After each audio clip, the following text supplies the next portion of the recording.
I done?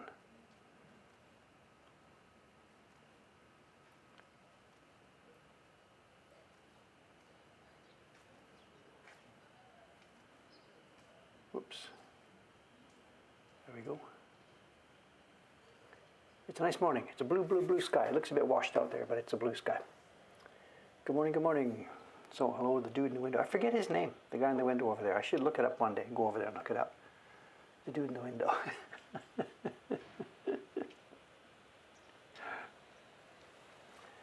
Good morning, good morning. Okay, look at this. It's good news and bad news, right, for you guys.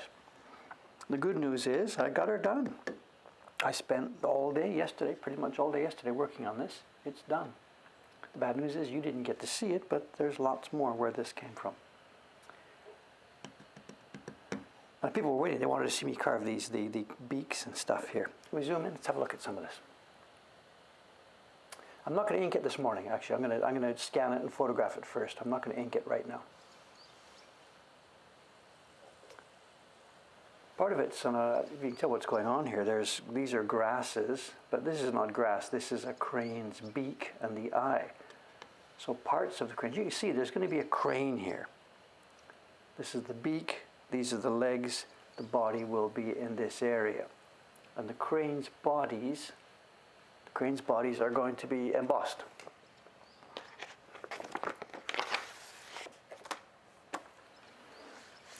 So the area you're looking at there, it's this kind of thing. We've carved the legs and the eyes, but the rest is going to be embossed. Chicken legs.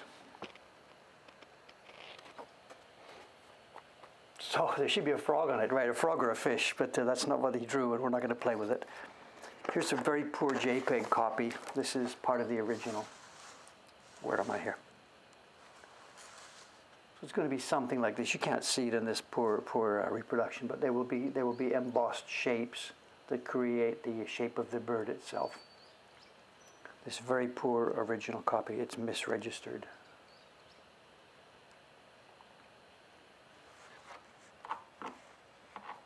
So today's job, we're not going to do anything with this block here. This block is finished. Today's job is we're going to start that embossed block.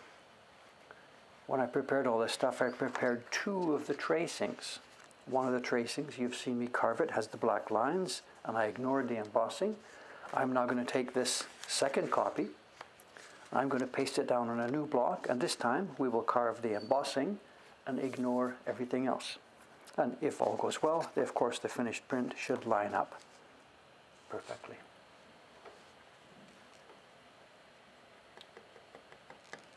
Time change, we don't do time changes here, so nothing. And the block we're going to use today for this job, we'll put this away for a while now.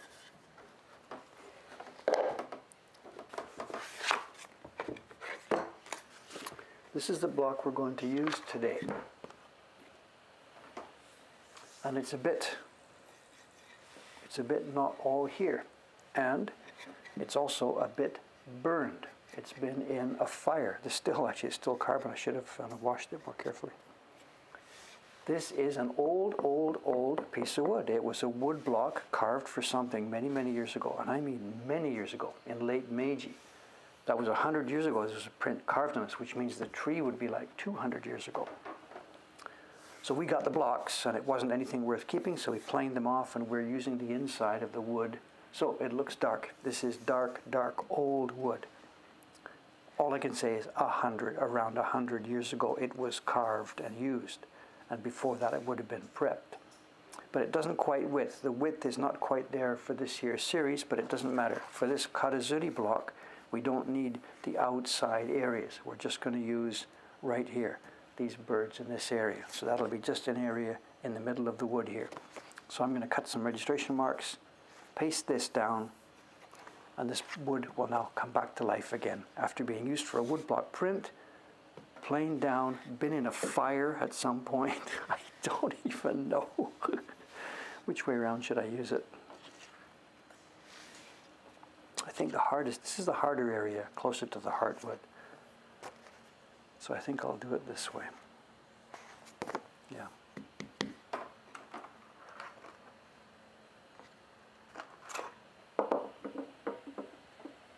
On a piece of this, we've got bonded. We bond both sides. Of course, we've got the plywood core where there's no way we can bond just on one side. It would warp like crazy. So always we bond on two sides. And the block, you've seen me carve it the last little while.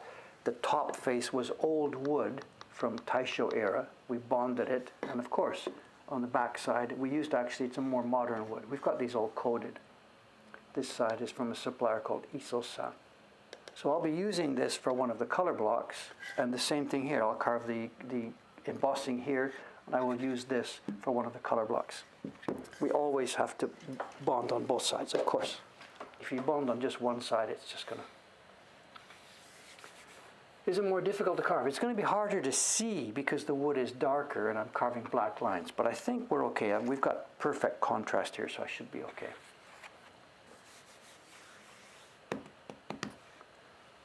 Yeah, the sun in the outside camera, I can do this now. I can't really, the past few weeks, I haven't been able to poke the camera in this direction because the sun has been right bang in the field of view. But you can see from the shadows now, we've moved off enough. It's October now, nearly November, and the sun has moved a long way around. Someone's saying, I meant pasting the print. You mean pasting it? It's going to cause it to warp? It's just a little piece of paper. Nothing. Anyway.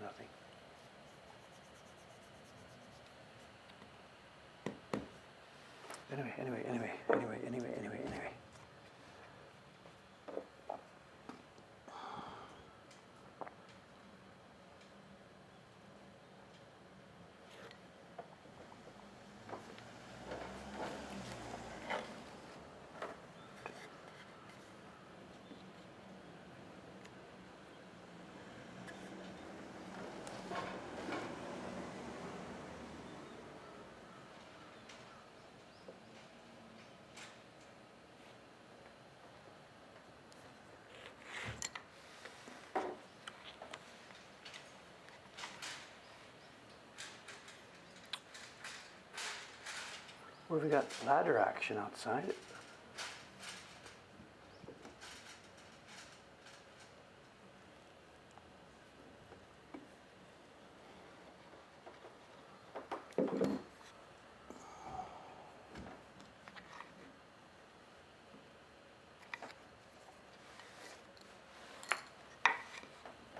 Bit of tree trimming, maybe? Not sure why they would be coming in a station wagon. The tree trimmers usually come in city trucks.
So what have we got going on out there?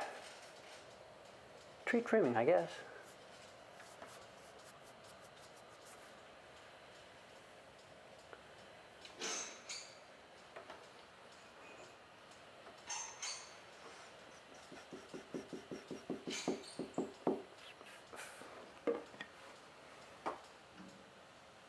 Okay, we've cut registration marks. Cut the corner, and again, we can carve these anywhere we like. It doesn't matter. At the moment, they are not decided. It's the point we put the paper in. This is when the print gets properly registered, because we've cut these things all to the actual size of the finished print. Okay, we're going to go down. A last check, we should make sure that there's no defects on the block in the area that we're going to carve, and it looks very, very clean, very, very smooth. So let's do this. Down she goes.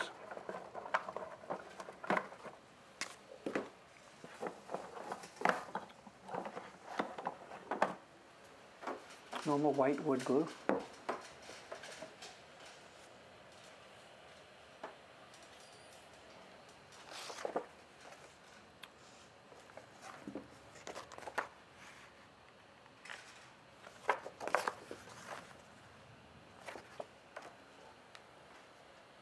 Judges Soka, we're going to have a peel. We haven't had a peel quite a while. Moisture first so that the glue doesn't go down too far into the wood. If I put the glue on raw wood, the glue soaks down into the wood itself, and then later on at printing time it's trouble. So first a bit of moisture just to get down into the wood. And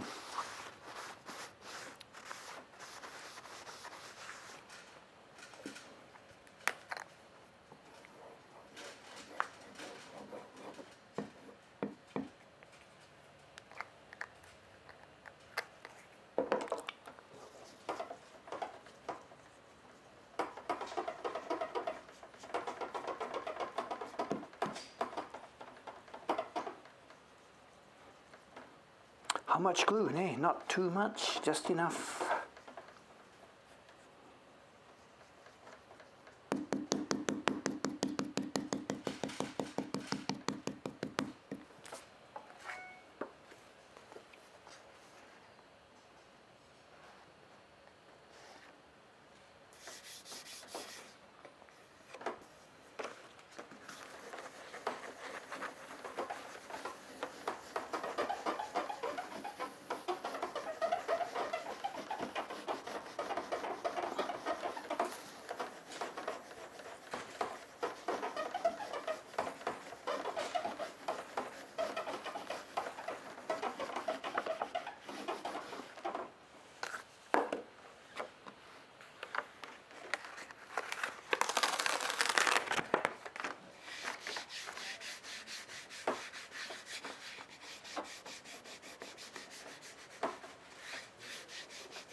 This is Chonsan's Gampi. This is not my favorite Gampi, but let's have a look. It's really, really thick, super thick Gampi.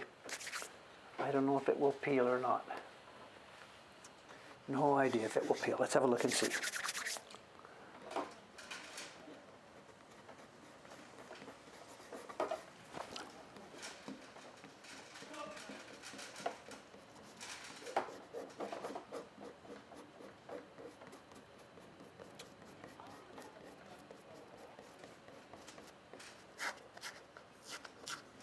Well, it peels, but have a look. Here we go. We've got a peel. Sheet is coming off. But this stuff is so thick that there's a huge amount left behind still. Let's find our birds.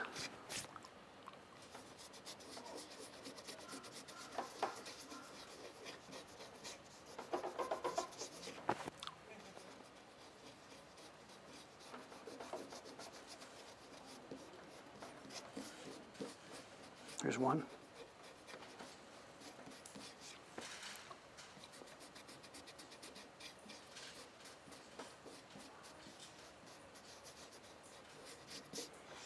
There's two.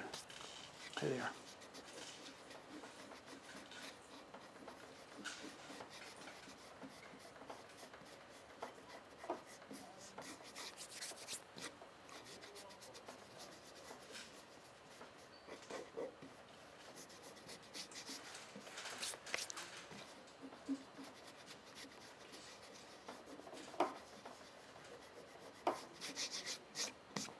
And where's the other guy? Up here.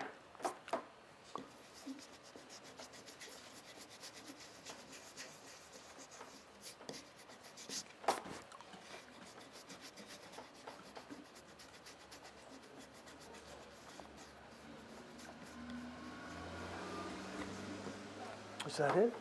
I don't remember where it is. We're there. One guy up here. One guy here, one guy here, one guy here. There they are.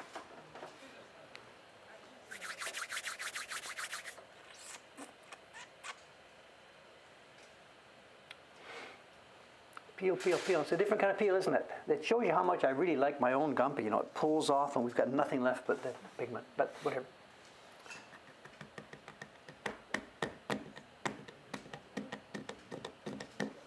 Anyway, there we have it.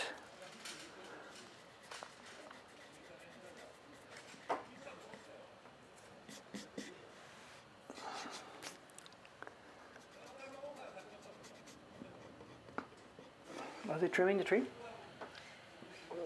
Yeah, it seems so. Or are they working on the awning? Just a minute, let's pop this up a little bit. Just a second. Are they working on the awning, are they? Ah, soka, not tree trimming. Yeah, it didn't make sense. Tree trimmers come by truck, eh? With a big truck and they scoop up all the grass and stuff. There must be problems with the awning.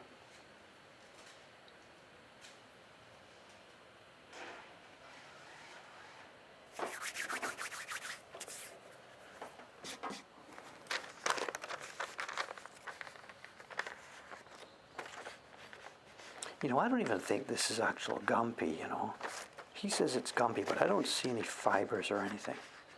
I would argue with him about this. But anyway, don't get distracted.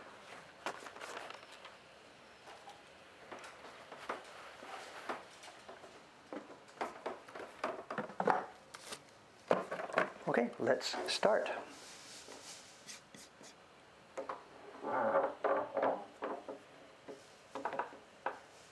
Okay, the content today, the content of the stream is going to be just simply this. I'm going to get carving on this embossed material. We do have a show and tell, and it is, at long last, the crabs.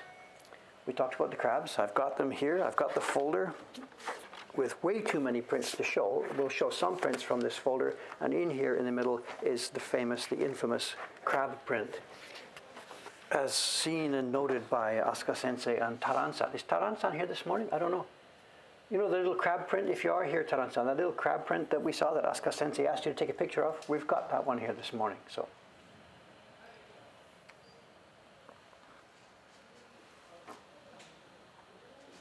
unless another John Amos book comes. Sorry about that. Things are what they are. So, actually, something else did come along yesterday. I've got something else I really want to show, but it'll wait. It'll wait.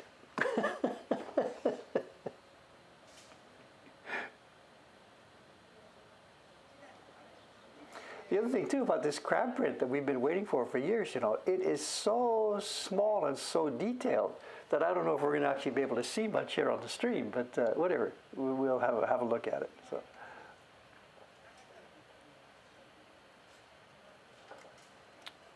Okay, now what I'm going to do with this one is this. You saw that the previous block had the legs and the previous block had the eye and beak. This block is going to be for the body shape, but I'm going to carve a little bit of leg on each one here, and maybe I might carve a little bit of the beak or just the rough shape of the beak here. And that means when we start printing, it'll be really easy for the printers at that point to line these things up. They'll be able to see. If I didn't carve the beak and didn't carve the legs, it wouldn't be clear actually where they line up. Well, they should be okay. The registration system is good, but usually there's little bits of fiddling that need to be done. And if I leave a little bit of leg on one or two of these birds, the printers will be able to line it up. Okay, I will leave you alone for a minute and do some carving here.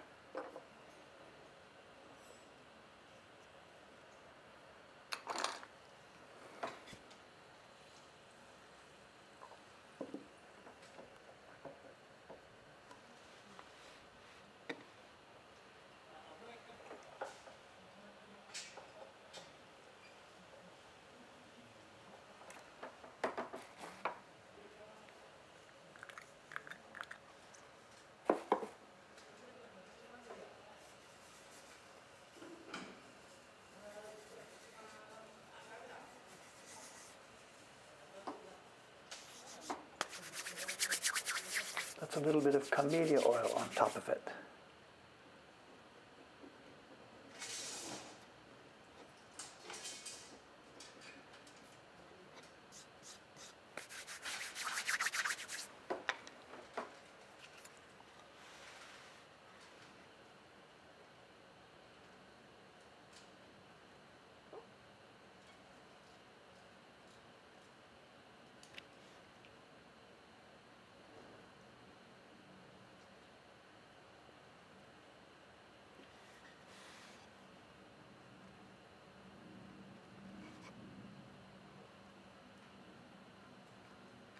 100-year-old wood. Nay, I say 100-year-old wood, about 100-year-old wood. Very nice. It's very, very dense, very, very hard. It's not perfect. There's two sort of problems. One is, of course, the darkness, which makes it somewhat difficult to see the lines. And the second is it is a bit dry, drier than it should be. And in Japanese, the expression is nebari, nebari ga nai. It's a bit desiccated. But not so much that we can't use it.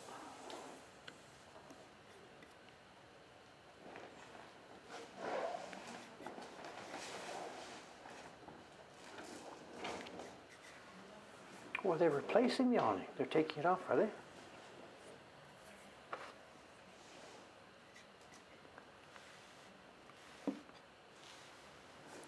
It's funny because the lady right across the street from me, the bag lady, she replaced her awning, had it replaced just this last month. So maybe the awning companies have a special deal on or something.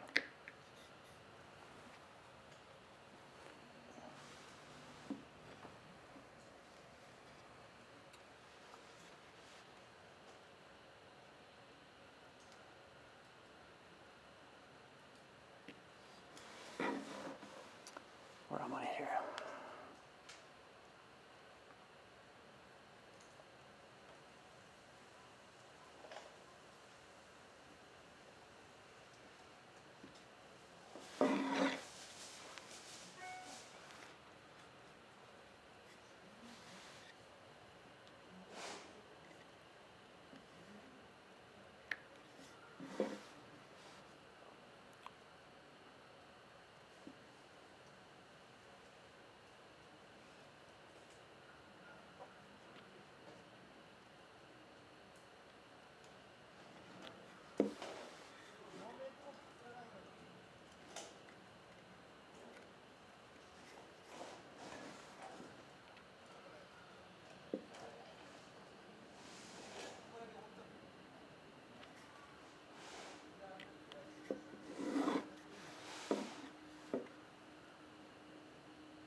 I'm going to, before I do too much more work on this, I'm going to have to lift my light up. This block, because that wood is quite thick, I don't know if you can see it at the edge here.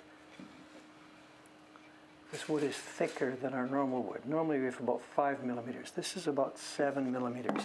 And because it's thicker, I can't slide it under my flask. My flask is too low, so I'm banging on the flask. So later, when I get a minute, I'll lift up my light, raise it up a little bit. I sharpened this morning before. If you're asking about sharpening, I sharpened just before sitting down this morning. I was there early, so I had my cup of yogurt, had a cup of coffee, sharpened up my knife.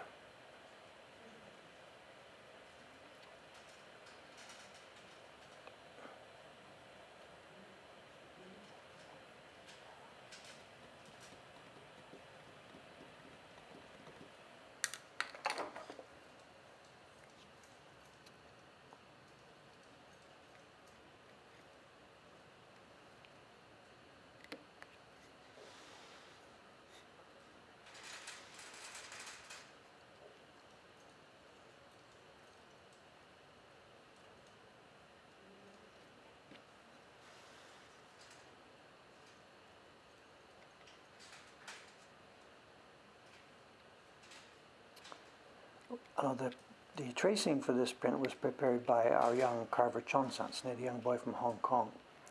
And he's another one of these insane people, and he just doesn't know when to give up and when to stop. So he's traced this at some almost microscopic level of delicacy on these birds here. What's on the original print is really not quite clear. As I said, all we have is that poor quality JPEG from some museum somewhere. And because it's karazuri, it didn't print, it's really, really difficult to see it.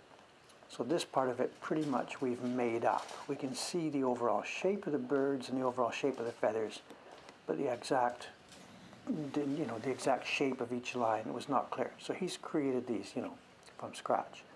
And because he's just insane, he's done this really actually too thin.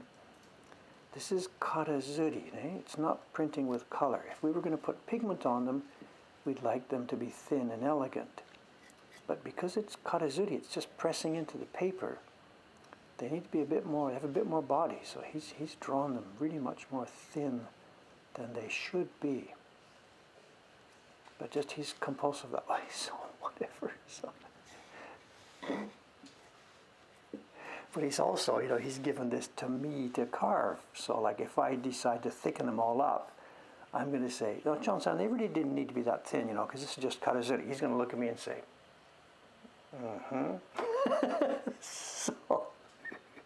so I have to keep both things in mind, I have to carve them at the thickness that they're going to work in the actual print. But if I fatten them up too much, he's not going to swallow that, so.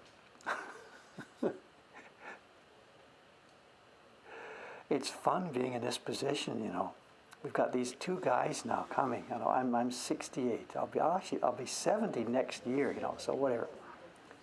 I've been doing this for a while and I've got, pretty good at it. But there's these two guys coming, Chon-san, who is in his mid-30s, and now Casey-san, I guess he's still early 20s, I guess. And of course these guys both want to be, like the best carver on the planet, absolutely. They don't say so, but, they're hungry. So for me, it's just a win-win-win, to see these guys coming,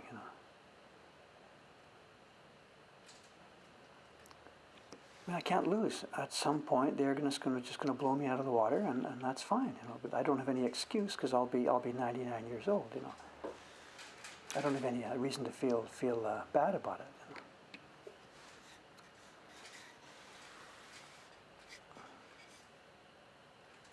It's so cool. After all these years, this is no joke, after all these years, 30, whatever, I've been here now, 35 years here doing this. And there's nobody been chasing me, And finally, after all these years, it's so cool to have people doing this and people chasing me.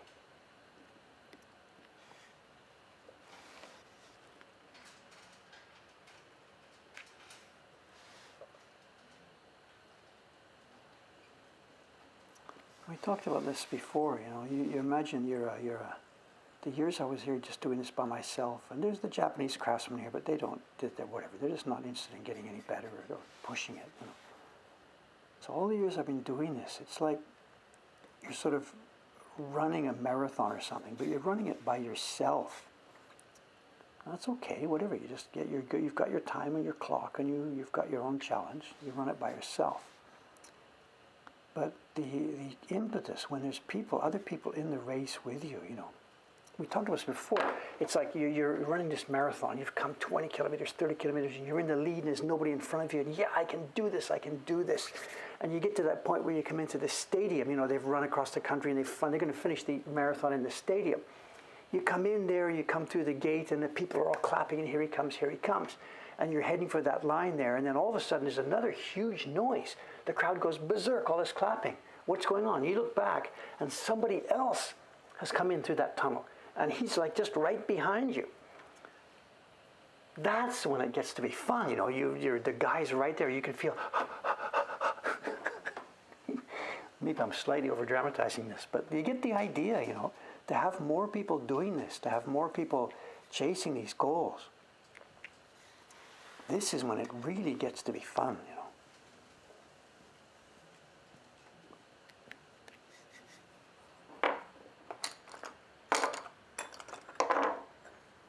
And Chon-san Hontoni, he is really, really, really good.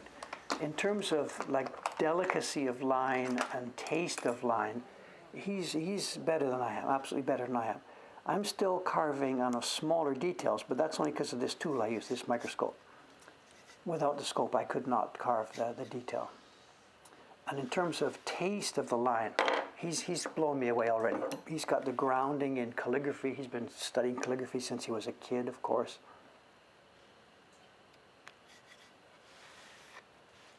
His problem, of course, whatever, he's still so insanely slow. He could not make a living at this. We were paying enough that he can eat, but we're paying way more than the jobs actually earn. But it's irrelevant. It's a different standard to these days. So it's okay. We're quite happy doing that. But with no stress or push on him financially to do this quicker, he is always going to be a slow carver, I think, and that's a concern for me. Because we're okay paying him what he needs to live, but some future publisher won't be. Some future publisher would be just, hey, that's what his job is worth. And if it takes Chon-san 2 months to do it instead of 1 month, he's going to get real hungry. So that's a problem for me. I've got to get him to think quality, but also to think production. And that's where he's still way down, way down.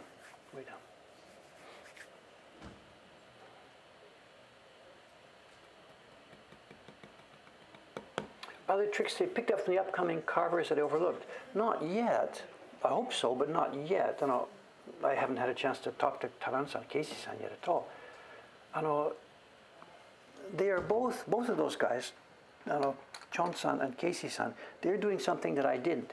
They're working with an experienced carver. They're both working with Asuka-san, Asuka Motoharu-san, whereas Dave just figured it out by himself. So I do it the wrong way. I'm left-handed, I'm holding the knife backwards, I get good results, but that's just because I pushed my way through, bowled my way through in the wrong way. Like I've got through this forest, but the track I went through this forest was just smashing through the undergrowth. Those guys are following the paths, the established routes of doing this. And they're going to end up with much better skill than me, much more flexibility, basically flexibility. If they do follow through, they will be, at the end, they will be able to climb to a much higher level than I could because they're following established meaningful paths, whereas Dave has just smashed his way through the undergrowth. So if they stay with this, and if they keep up, and if there's a good supply of interesting, steady work, both of those guys should have no problem about, as far as becoming as good a carver as has ever existed, if they stick with this, and if they have the innate skill to do that. So for me, the handwriting's on the wall. I will be blown out of the room, but I'm not worried about it. I'm happy with what I've done, And if at the end of the day those guys make prints that just will drop the jaws of everyone on this planet, then that's a win for me as well. So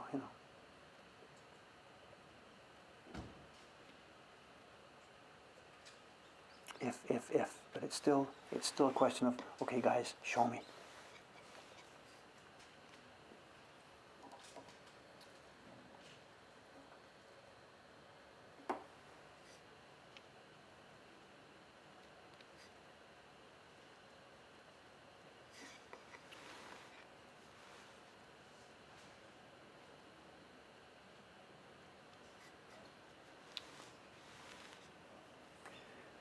This is a dry block. I've got to be careful here, on these thin lines. I've really got to be careful.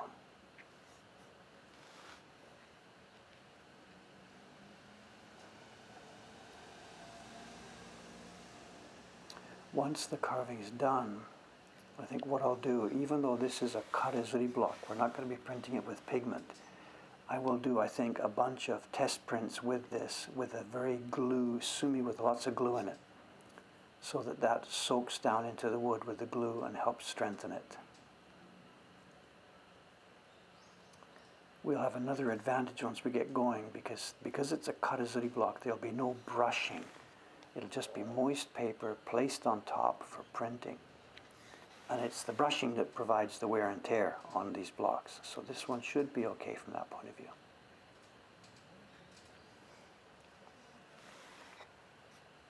But she is brittle, no doubt about it. She's brittle.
Is it visible there? It might be difficult because the wood's so dark. I don't know.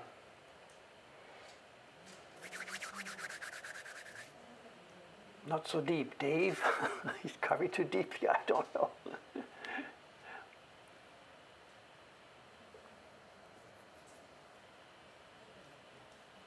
The paper's out for printers. Yes, yes, yes, yes. There are 2 packages are out. It's kind of late to ask, but whatever. It's better late than never. There are 2 packages out. I did it this morning at 6 o'clock. Alarm went off. Bang, straight upstairs. Ishikawa-san and Eichan, they're both working on the same print. In fact, this is a little bit difficult. They're both working on the December print for this year's subscription series. And they both got to about the same stage. So they've had to talk to each other. They were doing line back and forth last night. I'm going to use the green block. Can you use the blue block? No, I want to use the green block. Can you use the blue block? So they figured out what to do. So they're both working today. They will be working today upstairs. Ishikawa-san, so she's probably going to come in this morning. If she comes in at stream time, she's going to come in and she's going to bow down and bow down and bow down and say, thank you, thank you, thank you, thank you, thank you. We put her book online the other day, you know. And so somebody got a link to it, Ishikawa-san's little book. We put a book online the other day. Was it? I forget what day it was. Thursday morning it must have been. And she sold a bunch of copies. You know, a few. No, we're not talking about hundreds. We've sold, you know, a bunch of copies, whatever. And she's never sold any before, and she never thought of selling any before. It was just like whatever. But because she did have those books made, she said, "Oh no, I'm not worried about selling. Not worried about selling." But she did have a couple of hundred books made, so she must have been, you know, thinking to have them put out into the world. But nobody's ever bought it before because she's never distributed it. It's on Amazon.com actually. If you put the ISBN number in. The publishing company she hired, the printing company she hired to print it, must have had this deal. Pay us an extra few $100s and we'll distribute it around the world or something like that, which means putting it on Amazon's catalog. And it's in Amazon's catalog for like $54. I don't know why. But anyway, so she's probably going to come in and she'll giggle or bow down or something because she's really happy about this, really happy. And for us, it's whatever, just to show it. Of course, it's happy. Yeah, that's her book there. Yes. I should have put the ISBN number there. I don't have a copy of it here at my desk, so I can't do that right now. But if you put in the ISBN number on Amazon.com, it comes up. Ships from Japan, you know, blah, blah, blah. And I think it's marked at $54. Amazon's on algorithms or something must do something with overseas books or whatever. I don't know.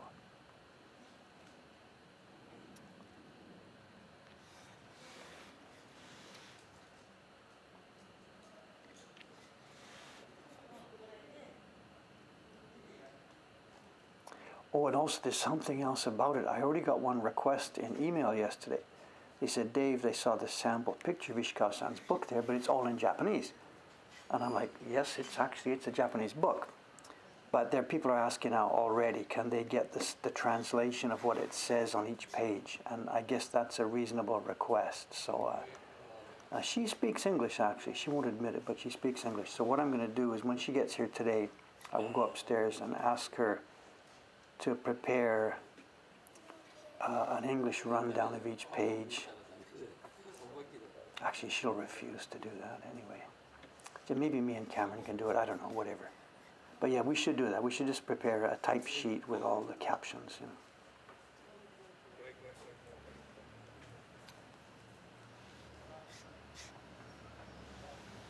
Which way to go around? Around the bird? Which way? Which way? Which way?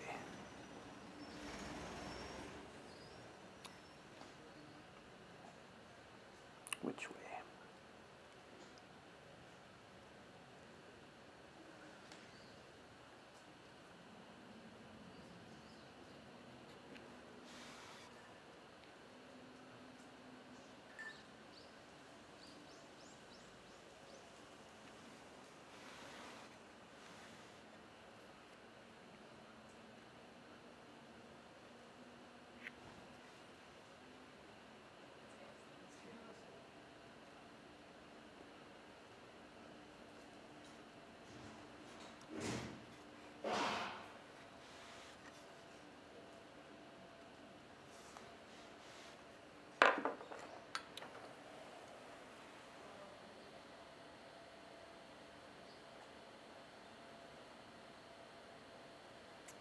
as close as we can get.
Visible, nay, it's okay.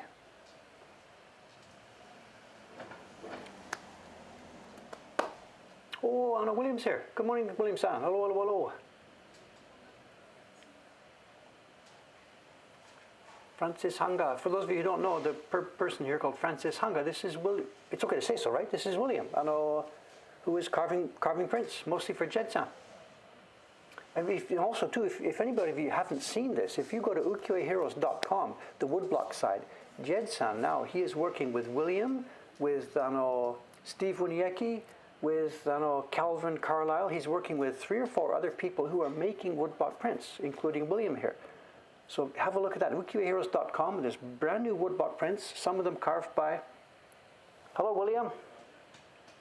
Oh, Taran's here as well. Gathering of carvers, 3 of us in the same room.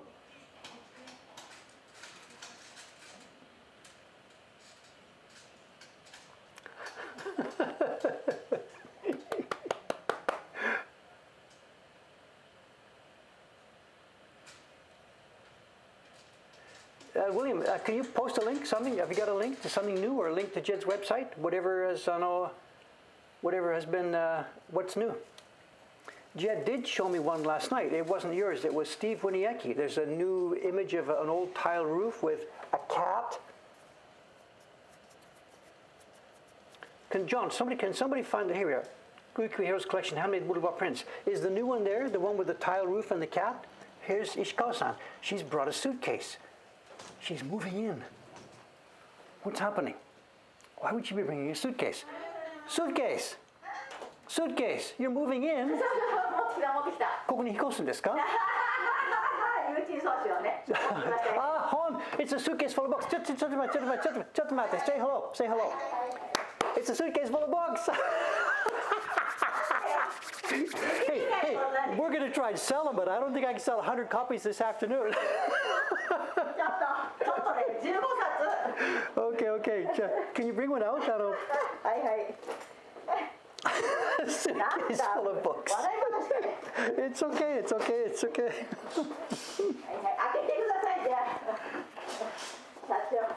So she's saying she's going to open it, but only because I said so. She wouldn't do it by herself. 6 things、今同じところに今ちょうどタラン君も、ウィリアムさん、フランシスさんですね。1年前イギリスからフランシスさんも今話この上に置いておいてください。イェーイ。ちょっと一冊ちょっと出してください。There's a post that's been stopped. There's a reason this post. The post says here, I'll allow it. It says, ho. That's a bad word. No, I guess so. Look, ちょっと一冊。This is so cool. Thank you.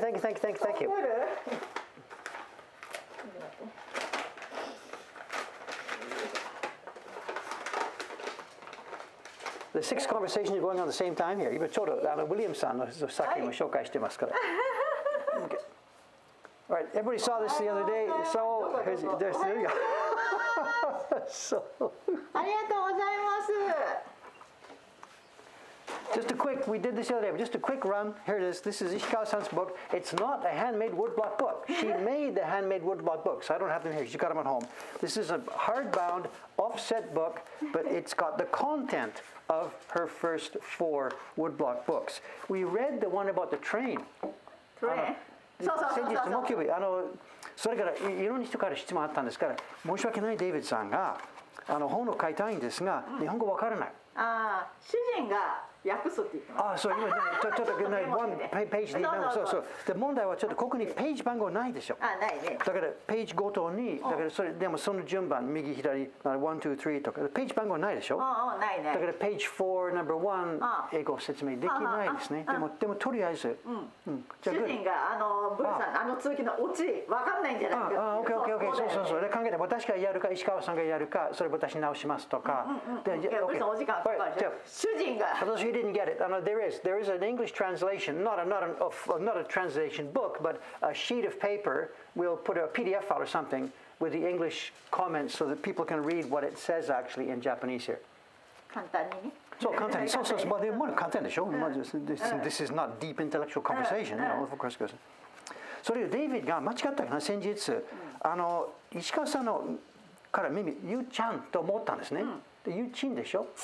ちん、そうですが、ゆうちん。もう、it's basically ちゃんでしょ、ゆうちゃん。ちゃんだけど、そう。家庭の中に。そう。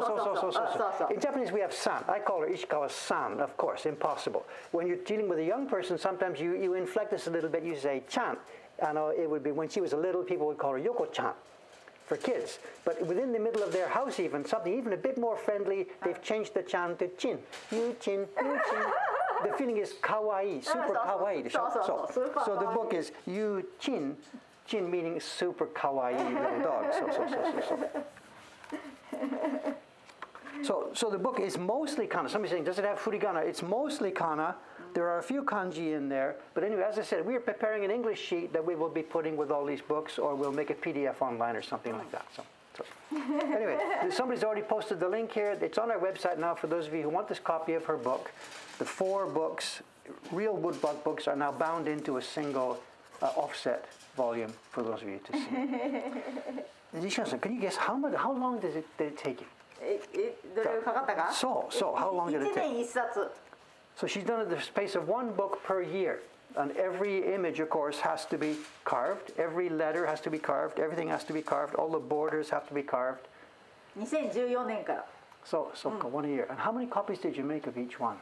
何冊作ったんですか1冊ずつ。自分が吸ったのそう吸ったのは2冊ぐらい She made 2 copies of each one. もったいないでしょ結構しんどいんだよ But you're such a good printer. You can make more 止 copies 血がいろん easily. なところで落ちてもうなんかちゃんとしたのができなくて Okay, would you think about making more copies? それはそっちがいいっていうか If we could figure out how long it would take you and what would be a price and something like that. その考えありますかいやじゃあちょっと考えましょう。綺麗なはい考えましょう。やっぱりね版画にすると綺麗ですよねなんかもう全然違うからね I've asked her, like, would she actually consider making more copies of the woodblock copies for sale? And she's like, yeah, but she didn't do it now because there was no reason, no financial reason to do so. And she just said the feeling is totally different. The mood and feeling and touch is totally different. そうそう夜中に何時間でも見てますって言ってそうかそうか吸ったやつをね But these people know. These people understand woodblock is. They're watching our stream every day. Okay, well, hold tight then. We may have some news for you about that. She and I will chat about this if she wants to do this, what it would cost, count her hours it would take to print them and stuff like that. Bookbinding も製本も時間かかりますね。そう。Okay, じゃあ考えましょう。Okay, thank you very much. 本当に thank you very much. じゃあまた後で終わった頃にやってきます。 Okay, それ多めにも半分送りますから。そう。それ今 there's lots of comments. I can't read them all now. 後で一緒に読みましょう。ですが今のコメントはもう続いてください。I don't read the reference here. It's cheese sweet home. Is that something we all should know? An anime or something? I don't know. No idea.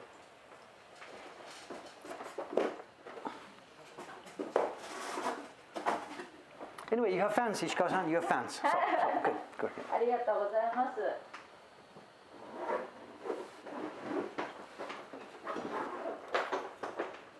はい、これじゃまた後で。Okay, thank you. じゃあ紙6時ぐらい出したんですね。だから全然。はい。今日レイちゃんと一緒。だから色ブッキングとかのになるからちょっと分からないですから。はい。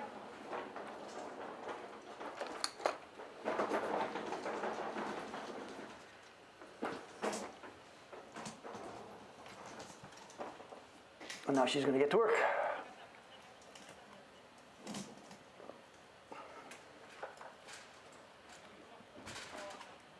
So I'm sorry, I interrupted that conversation. William was going to show us some prints and stuff. I'm sorry, we blew that conversation away. So if it's continuing or not, I don't know. Sorry. My apologies, William-san. Excuse me. Just whatever. Things happen.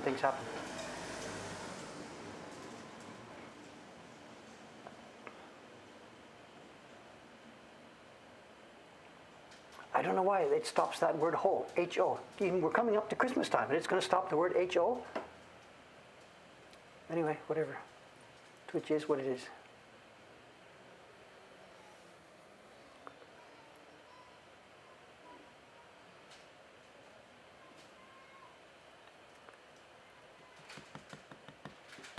William's new print. Okay, good. So I will have a look at this at lunchtime. Sorry. Thank you very much. So.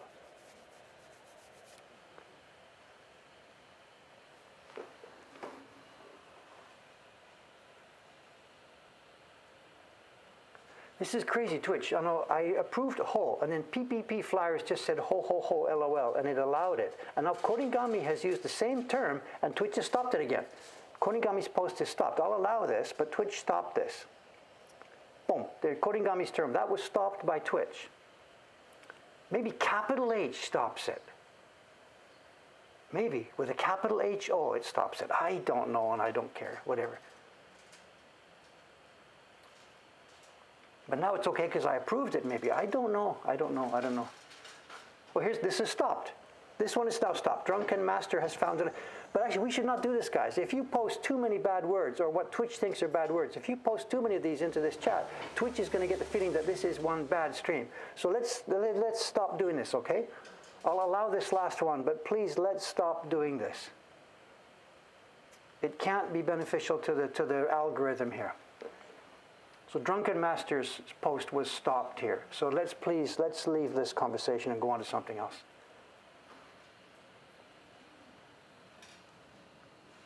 With me on Twitch, whatever it is, what it is, but with YouTube, for example, I'm really, really paranoid about that. It's why we didn't put our Hokusai Shunga print up on YouTube, because I was really worried if the YouTube algorithm decides that my streams are something not so good or pornographic or whatever, it will be really, really bad for us. So wherever possible. So, peace, love, peace, love.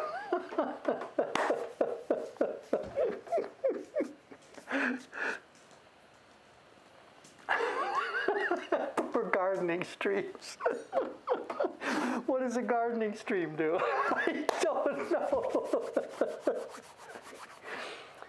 What's going on with the awning? Have they replaced it? Is that what's happened? They took an old awning down and put a new awning up. I wasn't watching. Is that what's happened?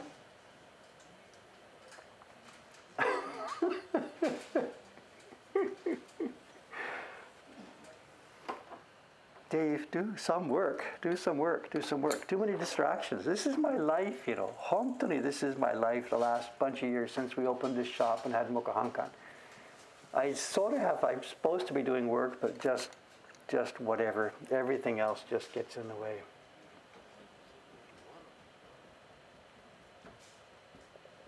I would have thought they'd park the station wagon under the awning and stand on the roof of the car, but there's red stuff on the ground, so I think they've taken one off and put a new one up to show.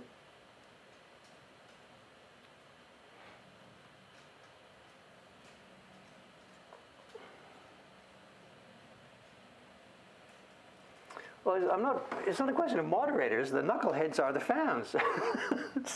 And it's me, whatever. So I don't need this anymore, do I? Sorry, she's gone upstairs, so. That's it. That's interesting too, I sat there talking to you with this on my face. This is now interesting. This is really, really interesting. This has become, for all of us here now in Japan, second nature, just to wear these all the time.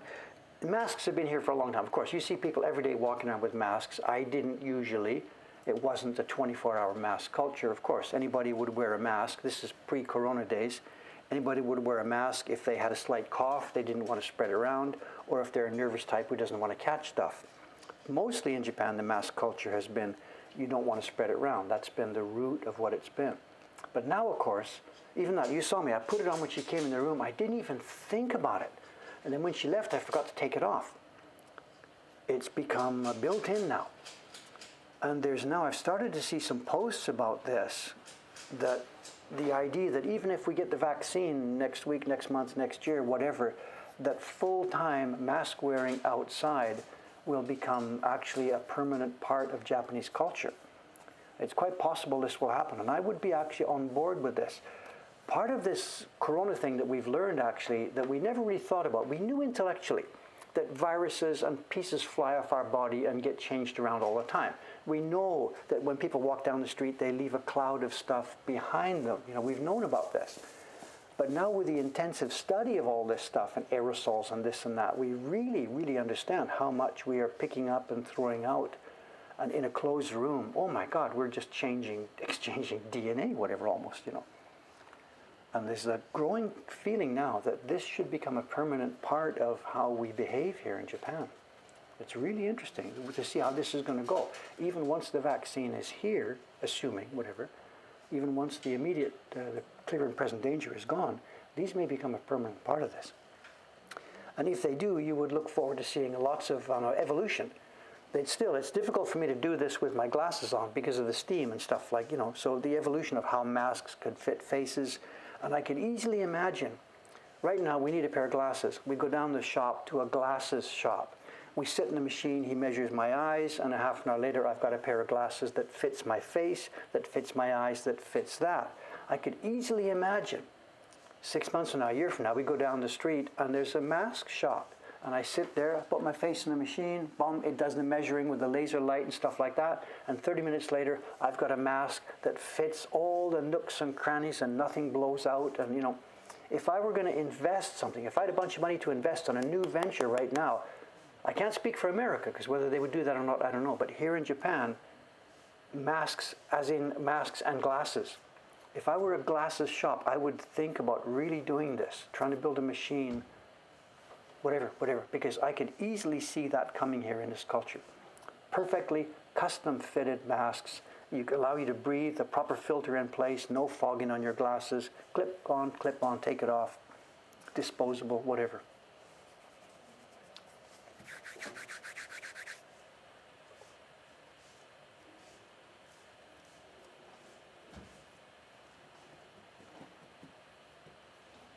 Have to lose the beards? I don't know. You know, I'm my excuse. I get joked about this with the staff. You know, I put my mask on, the beard's still at the bottom, and they're saying like, "What's the purpose of this mask?" And I'm saying, "The beard is a filter." So I don't know. I'm sure you could get around that. I'm sure you could get around it. You know.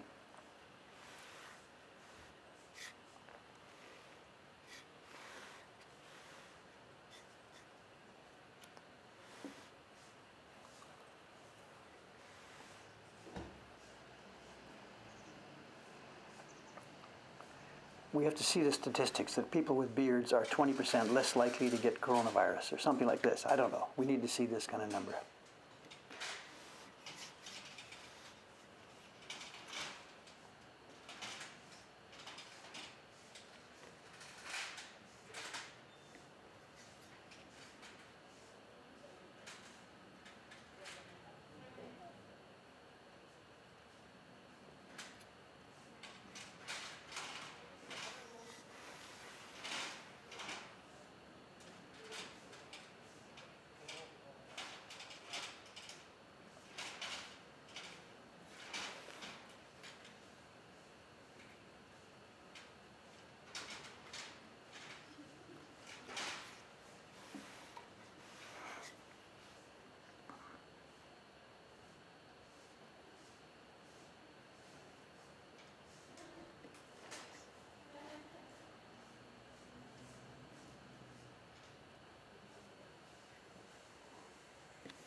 This block is going to be fun because these bird bodies are all just beautiful curves. All the feathers, all the shapes of the wings and everything. It's just curves start to finish.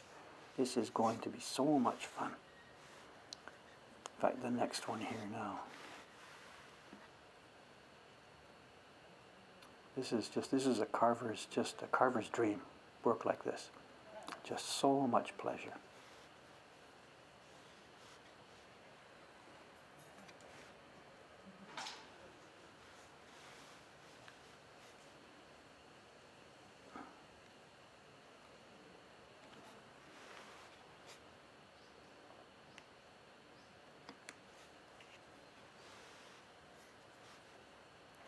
The thing about these curves too is in theory,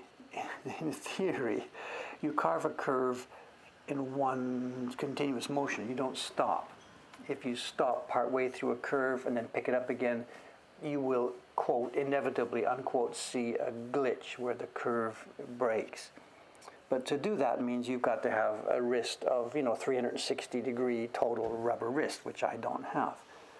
Taran-san, who is working with Asuka Sensei, he's training more that way. He's carving over his hand, and he has much more flexibility in his wrist, or will have when he works it out. But even a professional carver of that type, look, this curve starts here, comes down here, around, back almost 360 degrees, around here. There's no carver on the planet that can carve that in one single motion. But it's okay.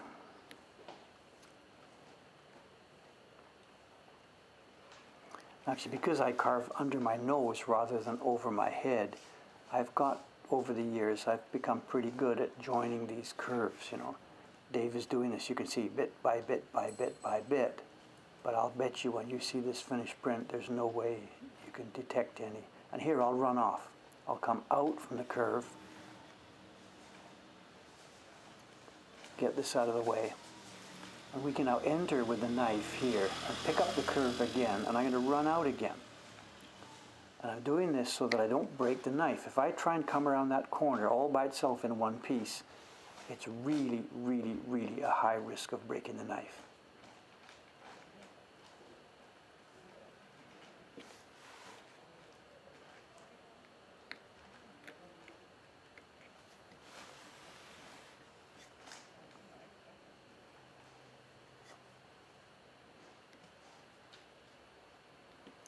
So it'd be interesting. I know I haven't had much chance to chat with Taran-san about what he's learning over at Asuka-san's place and what methods he's using to carve and how strict he is about not turning the block and stuff like that. It'd be really interesting to sit and chat with him sometime about these things.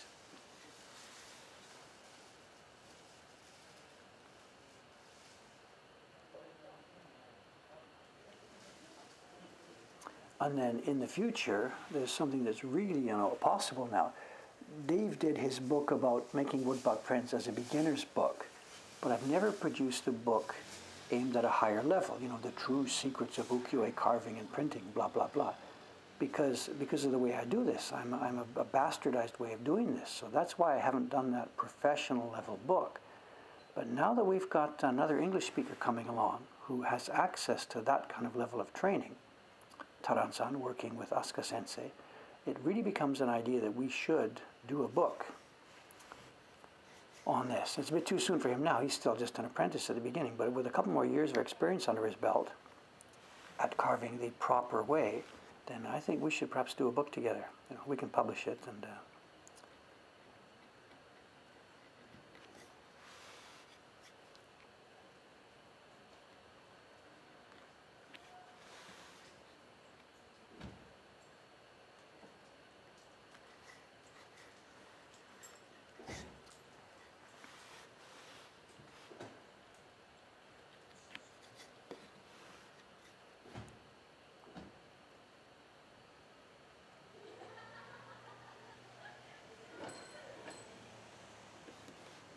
we're okay for time. I wasn't watching the time to show. How are we doing? So many interruptions today. 9:09. Okay. 5 more minutes or so.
This is crispy wood, you know, hard crispy wood, but really quite brittle.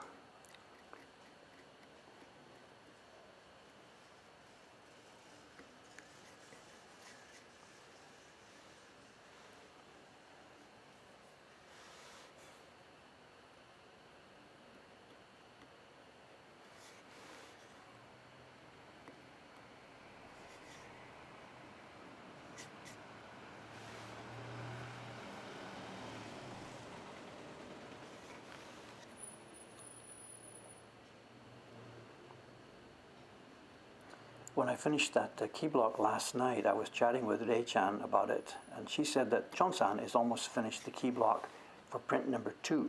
So he and I are working in tandem. So I'm working on print number 1 in next year's series, and he's working on print number 2. And Kawasaki-san, our carver in Kobe, she's working on print number 3. So the first 3 prints in next year's series are coming along in tandem. We really want to get a head start on this, a good jump on this.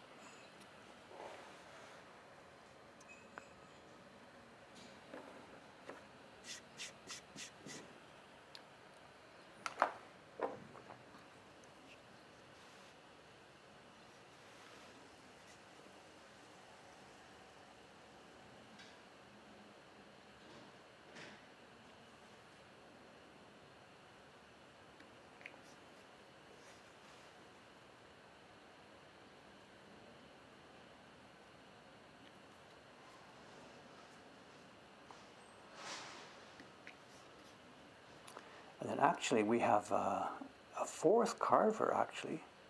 For the very first time we have a 4th carver working on a project for us at the moment too. I don't think I'm supposed to talk about this just yet, so I won't say much more than that, but I'm working on this print. Chon-san is working on number 2. Kawasaki-san is working on print number 3. And it's a long time. We needed to get our New Year card up and running. And actually that should have been done about a month ago because the printers want to get working on it as soon as they finish print number 12. That's not going to happen because I didn't get my preparation done early enough. But there's another 4th carver working at the moment, or beginning work today, I guess, on the New Year's card design. So for the first time in Mokuhankan history, we've got 4 people working on carving at the same time.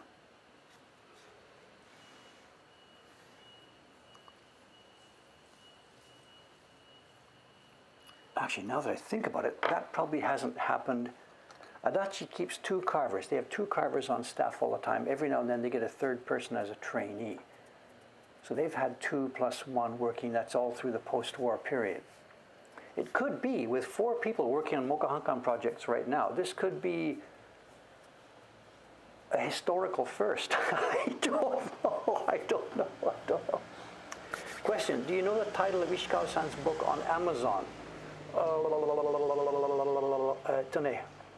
Well, I can give you the title in Japanese here, and if you just search for this on Google, what is it? It's Yuchin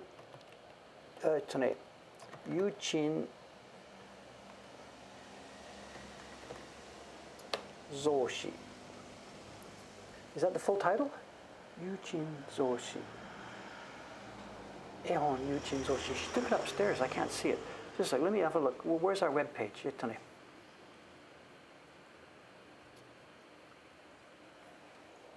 Just a moment, please. Mokuhankan catalog. Here we are. Shiba Inu Yuchin Zoshi. Here we go.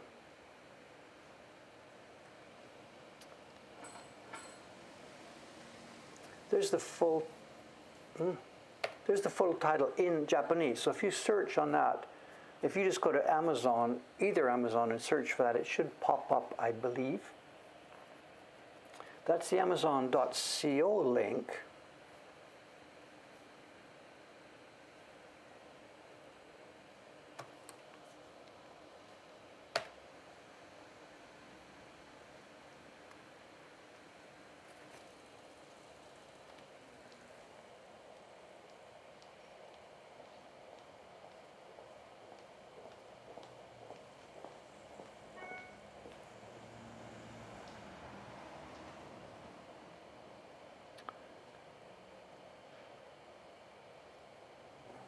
Okay, here's a short link. Here's a concise link. This is the Amazon. Oh, it's borked with kanji. If you copy and paste that whole thing that I just put, show and tell, okay. If you copy and paste that whole thing that I just put into Amazon, it'll come up. Or,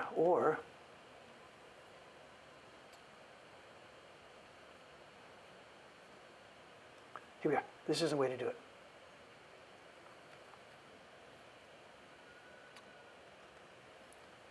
Here's the ISBN. Easier, that's the ISBN. Okay. Show and tell. Okay, show and tell today is something, blah, blah, blah, blah. It's too much for a show and tell. The content of what we have here today is way too much for a single show and tell. So I'm not sure. I will show you the concept of what we have, but there's no way we can look at them all. It's a collection of prints we have here of small ones, medium size, larger, and some that are almost big enough to go on a wall, as in they wouldn't fit on this screen. The genre is surimono. The genre is surimono, and we'll pick one here to start with. We'll just show 2 or 3, including the famous crabs. I've got crabs, but we'll just pick 1 or 2 here for a start to try and talk about what the concept is.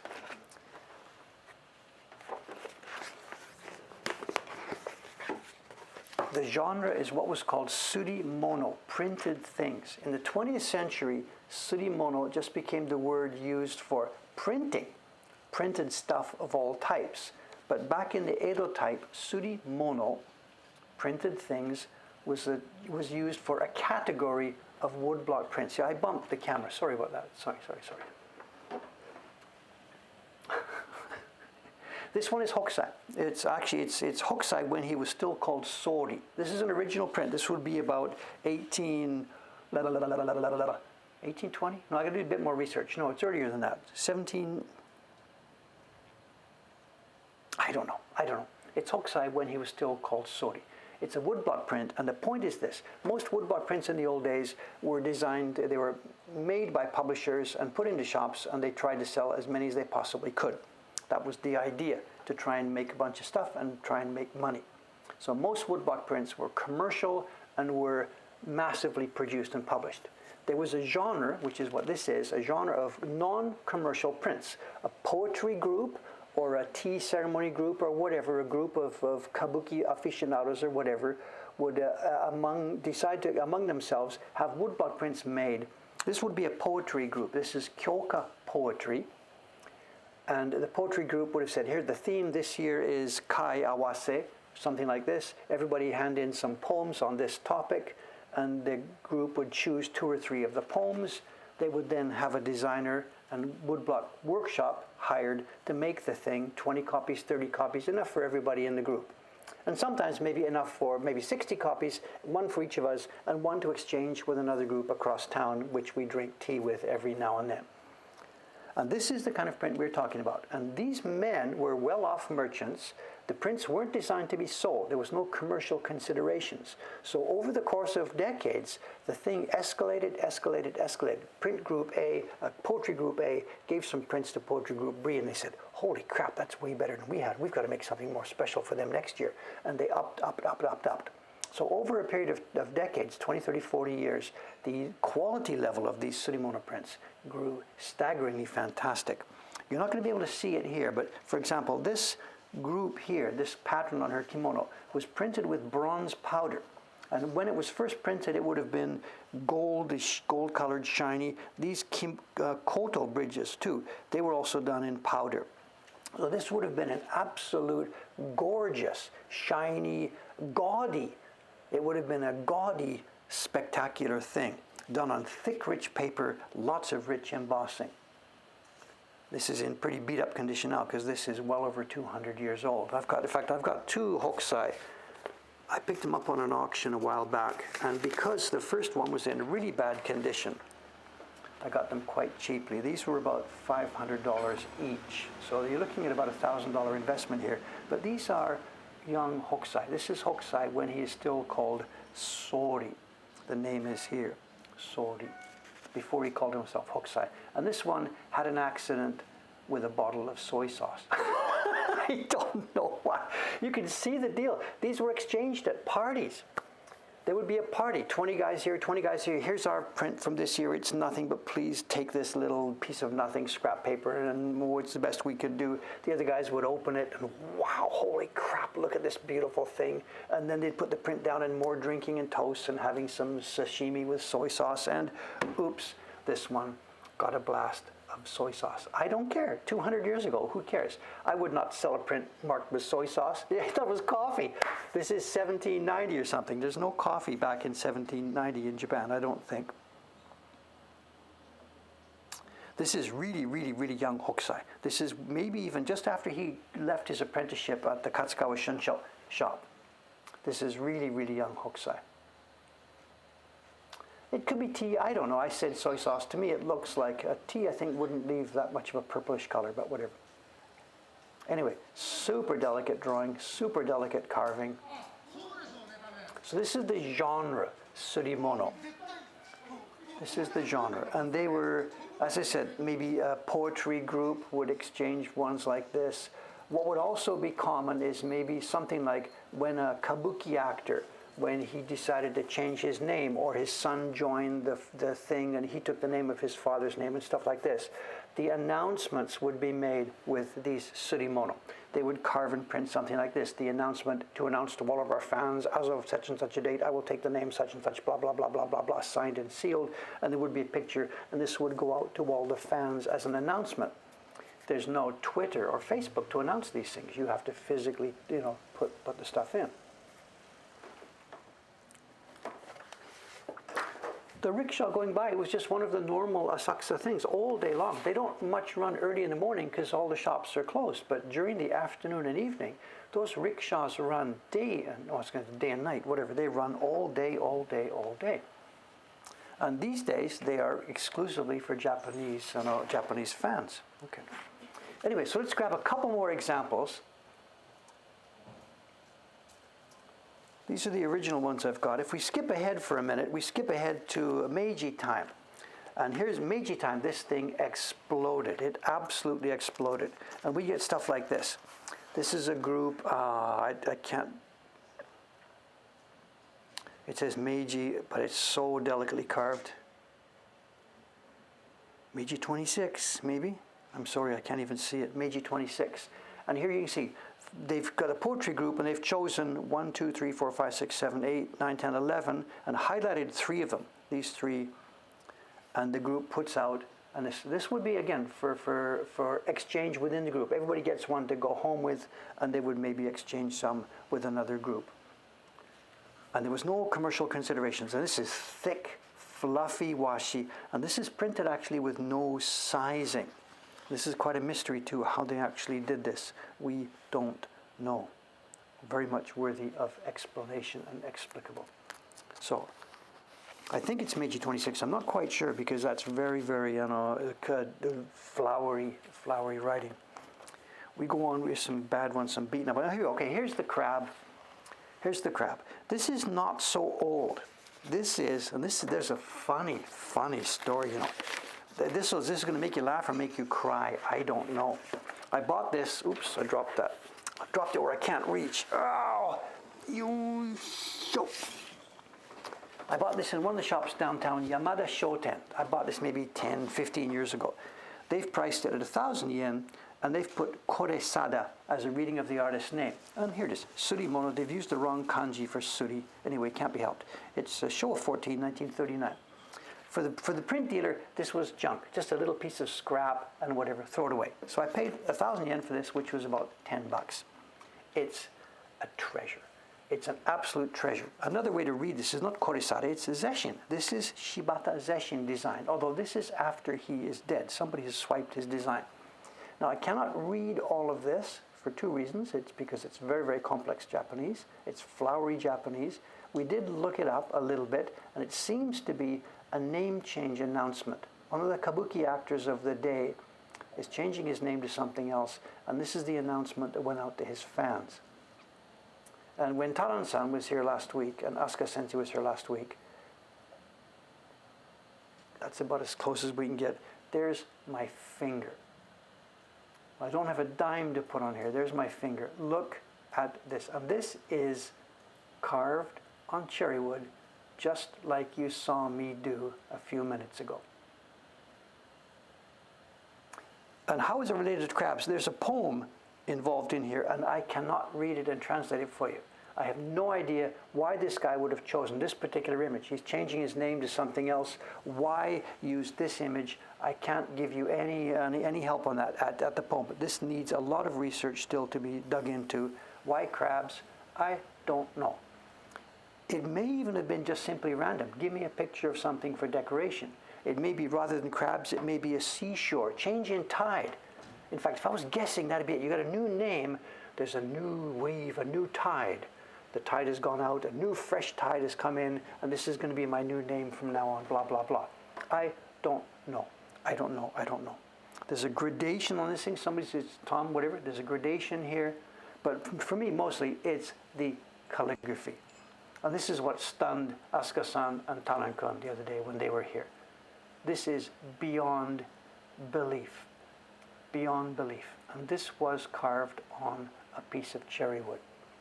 I've put a 5,000 pixel wide image up on our Amazon storage.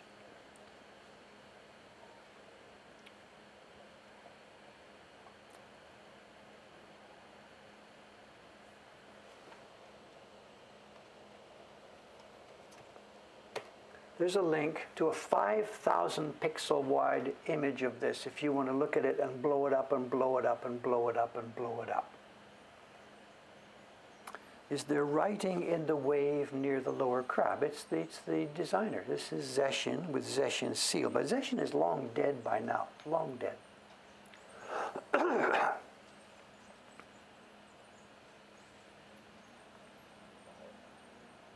And this is the kabuki actor's name. Or the name of his family member who is sponsoring this. It's really not clear, I'm sorry. It's really not clear.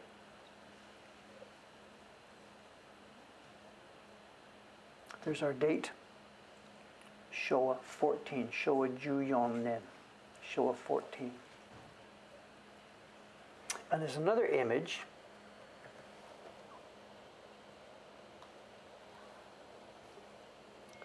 You know, the other day when we were talking about the Tokaido series, I put up an image of a print with a fake dime stuck on top of it for reference. That's what this second one is here. If you want to see just the scale of what this thing is about, that image I just posted just now. So, what's with the long lines? This is cursive. I know you're talking about. I know. Where are we here? Why the stuff is stretched so long? That might be a she character. I don't know. I can't read this because it's just so calligraphic and I know. I don't know what else I can say. What else I can say? It's hiragana. The kanji characters are blocky and short, and the hiragana characters are cursive and stretched.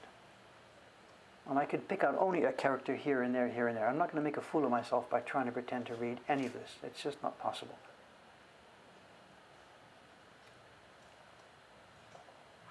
It's not ancient. I know any educated person. This one is closer to modern. Sometimes we show those old books, and you really have to be a scholar of the old text to be able to read this. This would be readable now today by any well-educated person who has done some calligraphy themselves. This is not that old. This is, 1939. So this is not so old. Any educated person would be able to read this. Dave can't. It's kanji, way over my head. I can read one or two kanji here and there. There's the kanji for shiro, white, kanji for something. There's the kanji for saku, seisaku no saku, toka. But I'm just going to make a fool of myself if I try and read too much of it. But this is readable. This is not readable. I don't know if it's the same handwriting they would sign their name with. It doesn't work like that in Japan. This is a bit formal, dressy calligraphy. It's the kind of calligraphy you would use just for this, making an announcement to some friends. So, is the blotting image on the right a silhouette face in profile? I think it's just meant to be a cliff face and a sea. I don't think they're...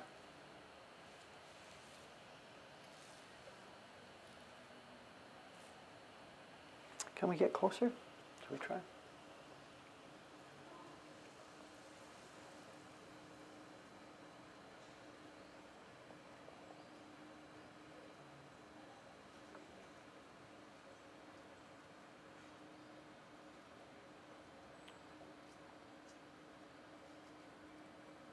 Absolutely incredible. Absolutely incredible. Just the scale. And as I said, Asuka Sensei and Taran-san, they were just blown away by this. Blown away by this. The red symbols, it's his seal. It's an imitation of a seal from Shibata Zeshin. And again, I'm sorry, I'm not able to decipher that. And as with all Japanese prints, the signature and seal, they're carved on the blocks.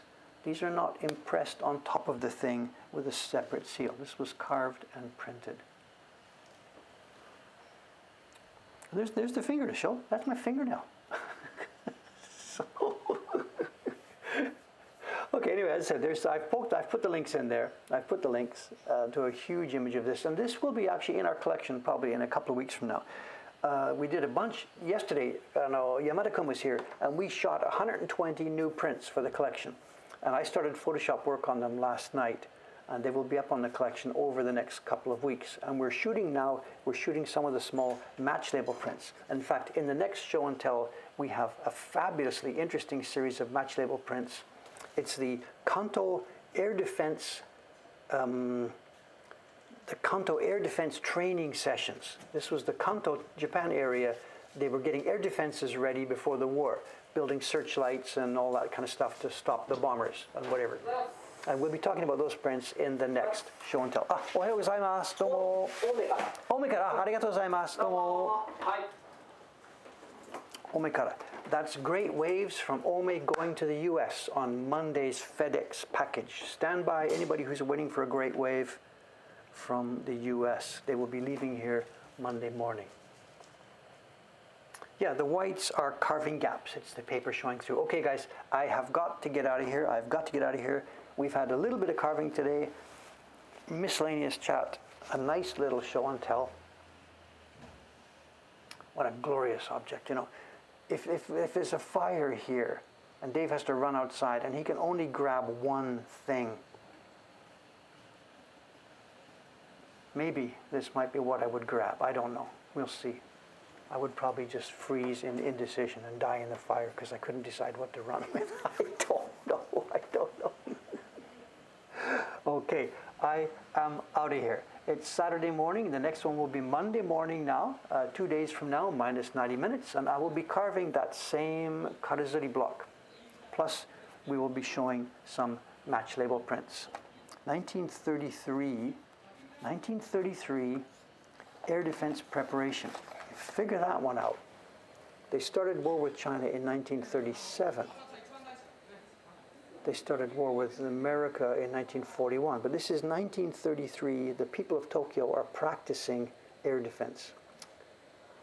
Things are what they are. They were what they were. Anyway, thanks for it, guys. See you next time. And for me now, you know what I'm going to do. I am going to have a mug. See you soon. Bye for now.